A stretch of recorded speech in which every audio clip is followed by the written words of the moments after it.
Alright, today we got another video, and today's video can be based around the Dallas Mavericks are going to the NBA Finals. You know what we do. We watch King for real, see what he got to say about it, and then I give my own thoughts. So we're going to get started. Actually, in the comments, leave who y'all got winning the finals, the Celtics or Mavericks. Because honestly, I still don't know, but I will be giving my predictions this video. It's probably gonna be What's the a video. word, y'all? Very quick reaction to the Dallas Mavericks heading up to the NBA Finals. June 6th is going to be them in Boston, and it should be a great series. There's some Right? animosity, not necessarily between the players, but the organizations. Because I know some Boston Celtics fans still hate Kyrie Irving after what he did on Lucky. I know some Dallas Mavericks fans still hate Kristaps Porzingis after he got traded. He was talking about he's happy to play for a team that allows him to do what he wants. Should be a good one. I could have recorded this video like an hour and a half ago, if I'm being honest. Yeah. Both the things he said were true. I mean, obviously, we know what's going on with Kyrie in Boston. Porzingis, I don't know how much Dallas truly hates Porzingis. Like, I don't know if he'll, like, every time he gets the ball, he's gonna be booed or something like that. And I guess technically we don't even know if he's gonna be playing, but considering today's May 31st and the finals don't start until basically another week, we're assuming he's gonna play. So, and yeah, the Timberwolves didn't.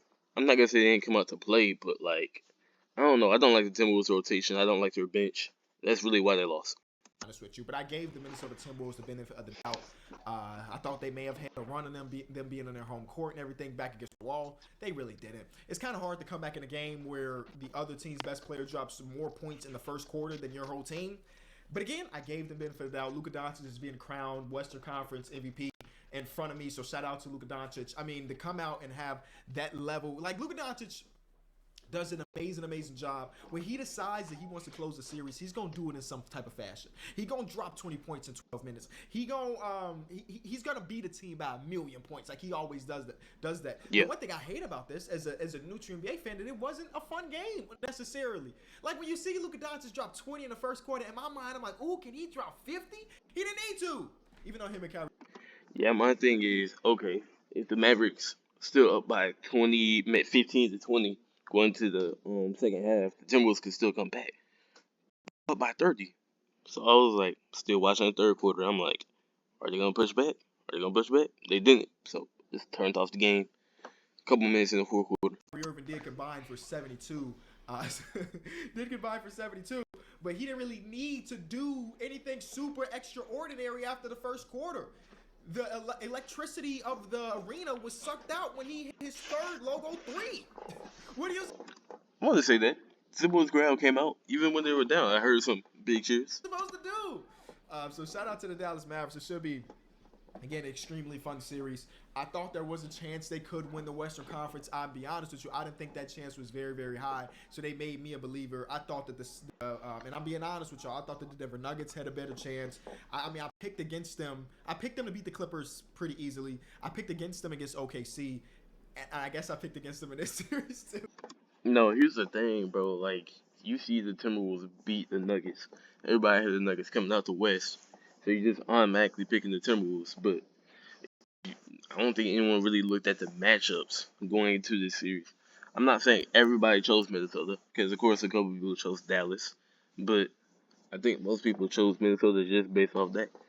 And the other thing is, I think Denver would have beat Dallas in the 7 game series.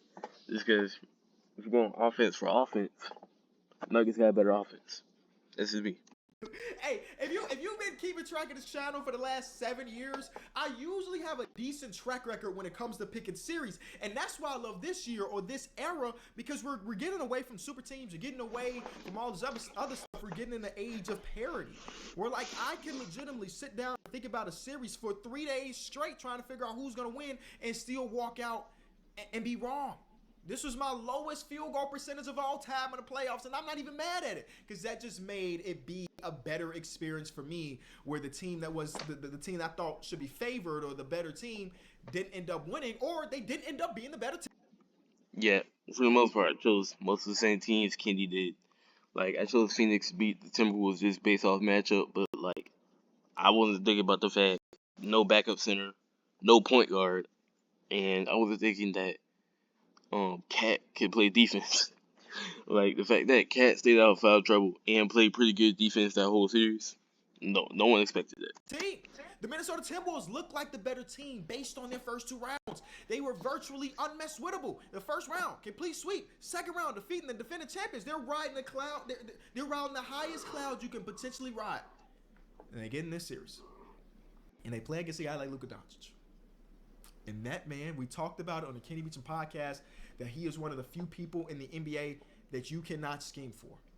You basically have to hope that he misses his shots. You can argue that OKC kind of figured some stuff out with Luka Doncic to neutralize him, and that allowed P.J. Washington and Derrick Jones Jr. and all the other people to have good series. Nonetheless, I do believe, you look at pretty much every series that he's played, he's walked out as the best player in that series in like 95% of them. Nah. Shea was better than Luka when they played the Thunder. He's one of those dudes. And Minnesota came in with a game plan. And that's one of the reasons why I also hate that this wasn't like a super close game, because I want to talk about the adjustments. There was no adjustments that even mattered because Luka Doncic just came out and put his foot on their throats immediately. But some of the shots he made, only thing you could do if you're Minnesota is tip your hat. But I was extremely pissed with Minnesota coming out the way that they did, because Rudy Gobert has 7 shot attempts in the first quarter, and that doesn't even account for the 5 other times he touched the ball. Like, he should not have the ball many times, and we all know this. Everybody knows this, but somehow, whether it be the Mavericks defense or the players not being ready for the moment, ended up in Rudy Gobert's hands way more than it should have. Is Luka Doncic, obviously, as a star player, and make like no dramatic trade. It's not like they added somebody crazy at the deadline. Monte Morris was on the team, but he ain't even play really in the playoffs. J-Mac got minutes over him today. So if you would have told me before the season started that the Minnesota Timberwolves would defeat the Denver Nuggets in a playoff series, I would have called you crazy. Like, this was a successful season. But what I will tell you is you need to 100% gear yourself up for the rumors during this offseason to be at an all-time high. With the team being near the second apron, with you guys having some ownership, whether it be a Glenn Taylor steal or would they go to A-Rod. Glenn Taylor's only paid the luxury tax once or twice throughout his entire career as the owner. And then there was a report that Rodriguez and them might cut the salary. So just be prepared for a ton of rumors revolving around Cat, maybe even Nas Reed, a lot of different people. And will trades actually happen? I don't really know where their head is really at. I hope the Timberwolves don't make trades. Kenny did mention this on the Numbers on the Board podcast. But I don't know. I feel like this is going to ruin Team Cat. Obviously, if you trade Cat, like, he's been on the Timberwolves for the longest. He obviously wants to be there. He's obviously a part of that team. I wouldn't see you trading Cat. Then Nas Reed, like, the fan base loves Nas Reed. You see people getting Nas Reed tattoos, all that. So I don't think you trade any of those two. Jay McDaniels, one of the best perimeter defenders in the NBA. Actually, just defenders in general, not just perimeter. That's why he made all defensive second team. And then that just leaves Rudy Gobert, which he's pretty much the reason why y'all were the 3rd seed. And you could say that's the reason they made the conference finals. Because you could argue, I guess, that he was the 2nd best player in the playoffs. I don't know. That's a weird conversation, but don't trade nobody. But you just have to prepare yourself for this. And it sucks because you just made it to the conference finals and people are trying to take your team down. But that's part of the thing when we talk about parity. I'm going to mention this on the Kenny Beacham podcast, actually filming that right after this, that there were some reports about some teams that we see as contenders and some teams that we see as teams that can win a championship. But because of that second apron, they're going to have to change their team around. You can't just run it back as many times as you want when you have multiple max players. And the Wolves have Anthony Edwards max kicking in. You have Karl Anthony Towns super max. You have Rudy Gobert who's on a few years left of his max contract, and you gave Jaden McDaniels a bunch of money as well. That's 4 near max players. It's just a very expensive team. And again, I'm not saying y'all will make these changes, but expect the rumors to be really, really high. Let's shift the gears again to the Dallas Mavericks to talk about this. Because they made a lot of people look like fools, man. They made a lot of people look like fools. Right. When you think about the trades they did at the deadline, you acknowledge, and go back and watch my video, where we acknowledge the fact that a guy like P.J. Washington and a guy like Daniel Gafford objectively makes the team better.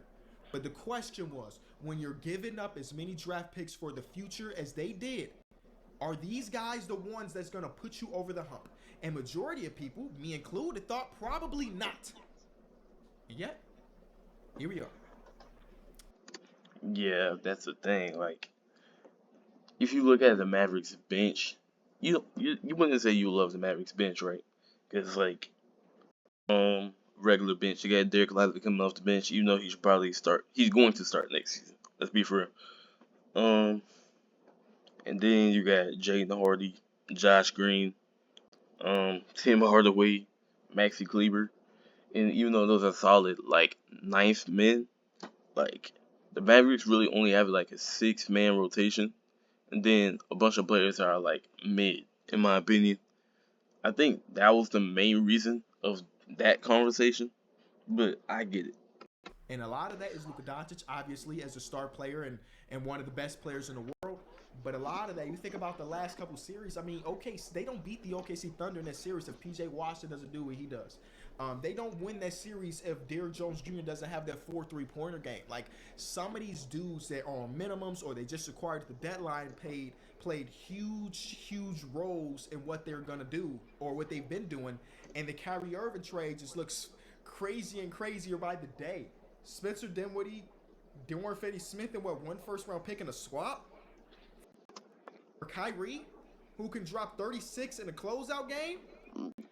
I mean, to be fair, Kyrie was at his lowest value right there, and I don't know. I think it's fair. I mean, not fair. I think it only looks crazy because Spencer Dinwiddie's trash now. Like his next season is probably gonna be his last season in the NBA, wherever team he's on. The Dorian Finney-Smith, Finney-Smith, my bad, did not have a good season. That's one of the reasons it looks crazy. If he was traded for 2 solid role players, like you know how the Celtics gave up Malcolm Brogdon and Robert Williams, if he was traded for like those type of role players, I don't think anybody would look at it that crazy. And then going into the finals, is this gonna be man? So we got a bunch of time before now in June 6th where I can really dive into it. And I don't think these two. But what I will say is both of these teams are gonna be going against an opponent that fits them defensively more than the previous opponents, right? So the Celtics, we talked about the fact that they went through a bunch of teams with injuries. Again, I don't really care about that. You're in the NBA Finals. That's all that really matters. But the Dallas Mavericks are more equipped to guard the Celtics than any other team they've played so far. I think that the Boston Celtics are more equipped to guard Luka slash Kyrie than any other team they've seen so far. So it's going to be a chess match.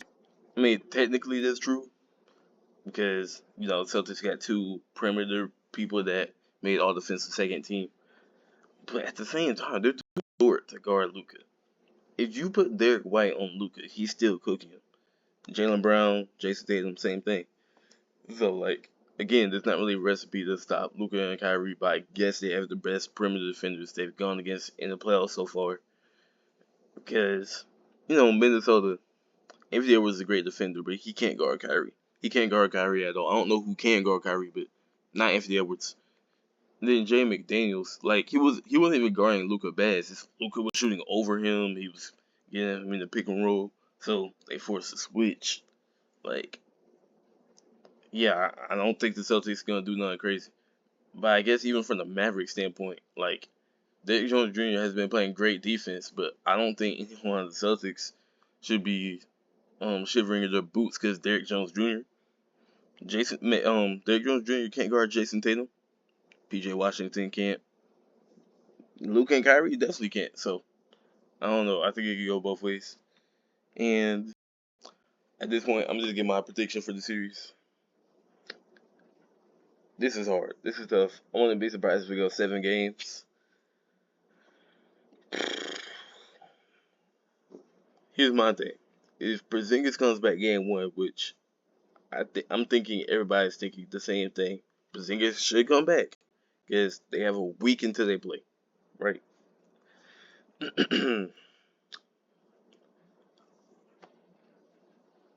I'm going Celtics in 7, right? I think the Mavericks are gonna take 3 games, but I think the Celtics could just come out of the series just because they have more talent. And I know Luka is probably the best player in the world right now, but when you're going against the best team, stuff like that happens. Also, I want to see Kyrie back in the finals because Kyrie in the playoffs so far, he's been very inconsistent. In the OKC series, he didn't have a single good offensive game. My bad. And then against the Clippers and against the Timberwolves, he was like on and off. One game he'll drop 30. One game you will be like, "Where's Kyrie? 15 points, 12 points." Like it's weird. So I'm gonna go with the Celtics. Um, Maybe Kyrie can surprise me. Maybe he will get over 25 points every game. But I'm gonna go with the Celtics. Again, leave your predictions down in the comments, and I'm gonna end it right there.